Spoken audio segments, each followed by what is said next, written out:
La reforma judicial aprobada por el Congreso mexicano ya recibió el aval de más de los 17 congresos estatales que se requerían para su ratificación y promulgación por el Ejecutivo. Solo queda la publicación por parte del Ejecutivo, lo que de acuerdo con lo anunciado por el presidente López Obrador ocurriría este 15 de septiembre.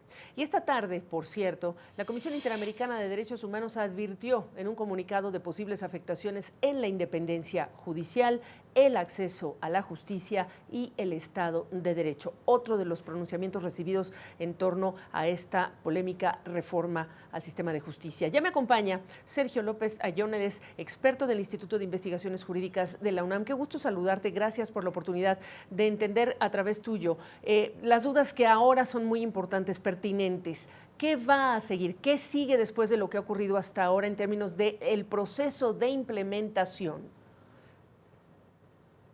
Bien, Gabriela, buenas tardes. Mira, muy probablemente, como se anunció ya, se va a publicar el 15 de septiembre.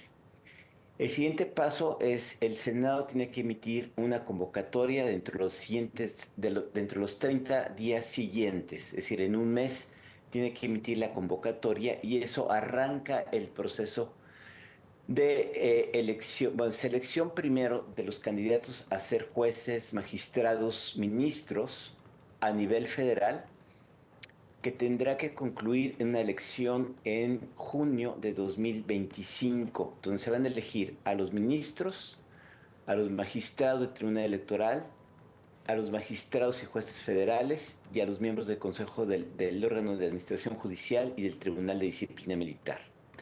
Son muchísimas gentes, Gaby, y para cada una de estas personas, para cada una de estas posiciones, se van a tener que elegir, dependiendo, tres o seis, perdón, seis o nueve para cada uno de estos. Entonces, en la boleta, una persona va a tener que seleccionar entre una enorme cantidad de nombres al número o a los candidatos de su preferencia. La gran pregunta es, ¿cómo va a ser un ciudadano común, un ciudadano ordinario, para saber quiénes son, qué piensan, qué posición tienen?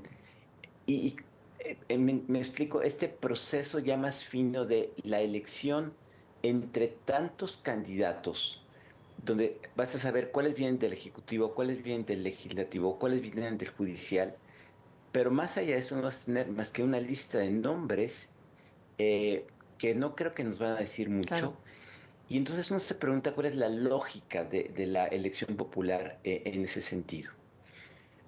Además, no se establece ningún umbral de Eh, votación, lo cual, sí, te escucho. no, adelante. No se establece ningún umbral de votación, entonces bastarían con que 5, 6, 7, 10, 20, 25, 100, 200 personas votaran, cuando realmente hay padrones electorales que son de millones de personas. Otra pregunta importante es, se crean por una parte comités de evaluación que son los que encargados de seleccionar a los jueces y la parte final es una tómbola, es un sorteo para sacar a los mejores candidatos. Al mismo tiempo se dice que estos van a ser votados por la Cámara de Senadores, Diputados y por el Poder Judicial, 8 ministros. Allí hay una inconsistencia muy importante porque originalmente iban a ser efectivamente votados, pero después al presidente se le ocurrió decir en una mañanera que iba a ser tómbola. Los diputados cambiaron esa parte, pero no Mm. cambiaron la otra. Entonces hay una inconsistencia misma en el texto de la reforma constitucional que no se arregló en el Senado. Entonces hay un camino Mm, lleno de dudas, lleno de preguntas, lleno de claro. incertidumbre en el proceso de elección de los jueces, ¿no? Entonces, De tal en lo manera que, que, bueno, primero, mexicanos, prepárense para votar. sí, Uno. Dos, obviamente que los comités de evaluación que van a ser encargados de seleccionar a los jueces, pues van a estar en el foco de atención de todo el mundo. ¿Quiénes son? ¿Cómo inclinan su voto? Etcétera. Ese es otro tema. Tercero, en ese proceso, en los meses que vienen, mientras todos estos pasos se dan, y preguntarte por una legislación secundaria, qué sé yo, ¿qué pasa con la administración de la impartición, administración de justicia, con los procesos de justicia mismos? Y ya no hablemos en términos de grandes cortes a nivel local, estatal.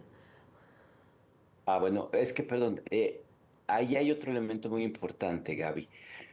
Esto es a nivel federal, pero esto se va a tener que replicar en cada estado de la República donde hay un poder judicial, que son los 32 estados. Ahí la Constitución les da a las legislaturas de los estados 180 días, es decir, 6 meses, para que legislen y expliquen y determinen cómo va a ser este proceso en cada estado de selección y de votación de los jueces. Pero en todo caso, lo que dice la Constitución es que se tiene que estar concluido para 2027.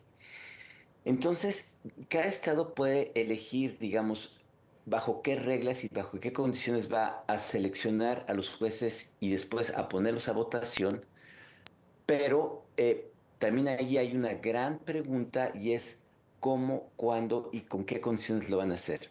Ahora, tu pregunta es muy importante. ¿Qué pasa mientras se eligen y mientras se hace todo este proceso?